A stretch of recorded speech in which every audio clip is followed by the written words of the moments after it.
What's going on, squad? And the time has come.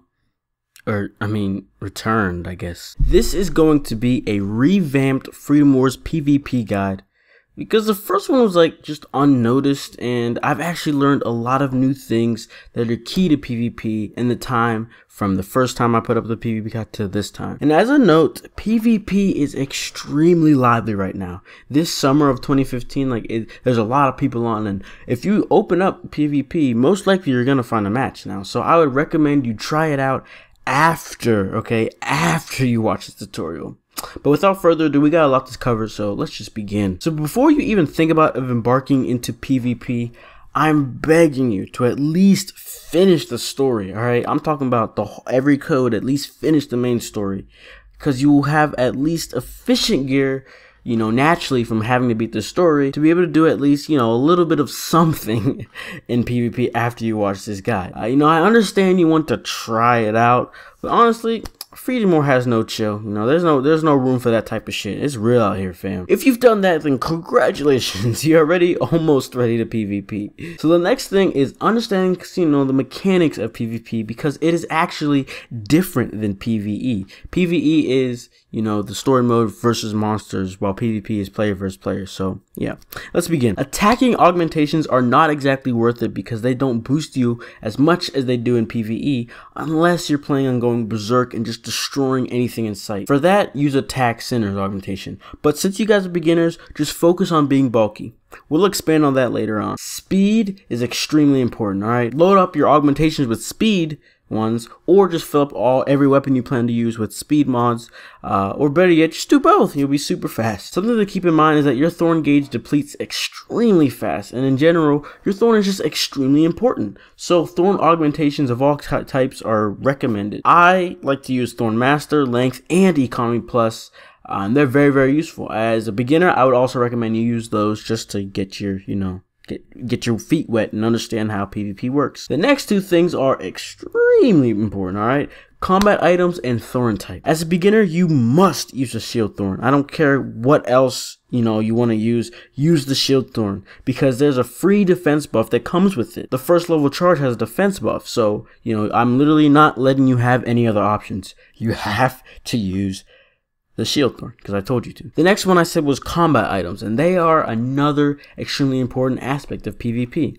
These can literally change the whole tide of battle once you've, used them and properly mastered them. As beginners, I would recommend you use 1. Anti-Personnel Mines Plus, Ammo Pack Plus, Health Pack Plus, and Adrenaline. So let's go ahead and just sort of understand why you use those. Anti-personnel mines are used for spear spammers and generally just all melee users. If you see a melee person running towards you, before they're able to send out their Thorn Whip or their Thorn, be sure to set up a anti-personnel mine, and as soon as they hover over you, bop, they get killed real quick, and it just makes makes it a hell of a lot easier, and it starts making them have to be more cautious when they come to attack you. Ammo Pack Plus is generally just perfect. Same with Health Pack Plus. They're just, needed, and I like the pluses because they add more ammo, and that's basically it. They add more ammo and they give more health than normal ones. Adrenaline is the best thing that will literally ever happen to you in PvP, because adrenaline is the one thing that will boost your attack greatly, and it'll help you land big hits. All right, it's really just awesome, and it's a definite must bring. No matter what you do, you always have to have adrenaline. Another great combat item is the Thorn Jammer. I use it a little bit. I'm just starting to use it now. Because what it does is it breaks down shooting thorn thickets, or not thickets, but like the shields and healing thorn thickets. And it also disables the use of, thorns, just like it's called. So it really helps cripple people, forcing them to use their range weapons. But while they're changing, you can go in with your melee weapon and mess them up. So very, very helpful. You can try to use that as well. So next up we have augmentations. Specifically, as I stated before, you want to focus on being buffed up and kind of also having speed. So I would recommend Health Plus, although just normal health augmentation is sufficient. Then have Defense Sinners. It's also very, very helpful. But depending on whether you choose Health or Health Plus, then that would depend on what your next augmentation would use. For me, I use Health Plus, Defense Sinners, and then I use Thorn Master, Economy Plus, and Length. These are up to you though, of course. Once you become more accustomed to PvP, you can then start making specific builds for certain game modes, such as having acceleration carry for citizen carry missions, and then just using Thorn and some other, attacking augmentations for, team deathmatch. But like I said, attacking augmentations don't do it as much as you think, so I'd rather you focus on the buffness and then save the, attacking stuff for adrenaline, that can honestly do it for you. Ooh, so honestly, that's all the easy stuff, alright? That's all the easy manageable. Now we're going to go into some stuff that, might take a little bit of time, depending on, how well you've prepared your character through PvE. So, first things first, weapons in player versus player mode on Freedom Wars, okay? They are very weird. They're not the same as weapons in PvE, which is kind of weird and funny, but whatever. So after a lot of searching and other people's testing, it is said that level weapon does not matter. The modules are the main thing that affect weapons. But I said but if you get your weapons to level 10, it gives you about a 10% boost in its attack. So for guns, the higher level you give them, the carryable ammo, and the more carryable ammo and the bigger clip size you have. While weapons that are melee, they can gain more crit damage and crit chances. So it really boils down to how hard you want to go in PvP, alright? Because like I said, so it doesn't matter if your weapon's level 1 or 9. All it matters if it's 1 through 9 or 10. So like I said, it depends how hard you want to go. In terms of weapons, guns, I really would recommend at least getting it as high as possible. Maybe not getting to the 10, but as high as possible, just so your carryable ammo and clip sizes can be the same. I mean, I guess the same goes for the melee weapons, but clip size and carryable ammo is very, very important in PvP. Modules are the main thing that affect your weapons. So what you want to do is make sure you have the best model. So if say you want to try out a new weapon, first thing you should do is don't even worry exactly about the level, because like I just said, they don't matter. Worry about your modules, because like I said, they will do the best.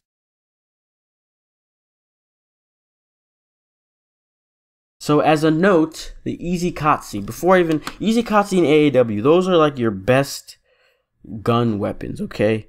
Those are must-haves. Easy Kotze is sort of like a must-have. AAW is, you after a while you really want to start switch it up, and the first thing you should probably try out is the AAW. It's a rocket launcher. So these two weapons are like the greatest. So Easy Kotze is very, like I said, very, very needed, very common. And so for modules in Easy Kotze, the ones you want to have are accuracy, firing speed, and effective range. Those are the most important mods that can go on that you're basically needed for the Easy Kotze, and it makes it just overpowered, man. Stacking those mods will also add more destruction. It's crazy.